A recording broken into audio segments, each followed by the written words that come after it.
তো আপনি এই আন্দোলনে গিয়েছেন, আন্দোলন করছেন, তো জাতিসংঘ আজকে আমাদের ভাইদের যেভাবে হত্যা করেছে, তো এর প্রতিবাদে আপনার কি বলা উচিত আমি ইসরায়েলে? মনে করি এটা যা হইতেছে এটার মধ্যে ধর্মের কোনো বিচারই দরকার নাই। এর মধ্যে মানুষত্ব থাকলে, মনুষ্যত্ব থাকলে মানুষ এটা বিচার করতে পারে যে কি হইতেছে, কি হওয়া উচিত।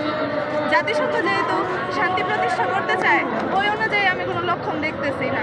তাদের উচিত দুই পক্ষ থেকে দেখেন, এখানে সিজ ফায়ার হয়েছিল, এখন আবার ট্রাম্পে বলতেছে যে প্রো প্যালেস্টাইন হলে আমাদেরকে ভিসা দিবে না। এটা তো এক প্রকার কি বলবো, নাশকতা এক প্রকার। আমার মনে হয় এই দিকটায় সবার দাঁড়ানো উচিত। তো আরেকটা বিষয় দেখতেন, মুসলমানরা যারা আরব বিশ্ব, তারা তার পার্শ্ববর্তী দেশ, তারা ফিক্স করতেছে না, তাদের কি করা উচিত এখন এই মুহূর্তে এই ক্রাইসিস সময়ে? তারা তো আমার মনে হয় প্রফিট করতেছে, ইউএসএ থেকে প্রফিটের জন্য এখানে কাজ করতেছে। তারা তো তাদের ধর্মের সাথে বা মনুষ্যত্বের সাথে অটুট না।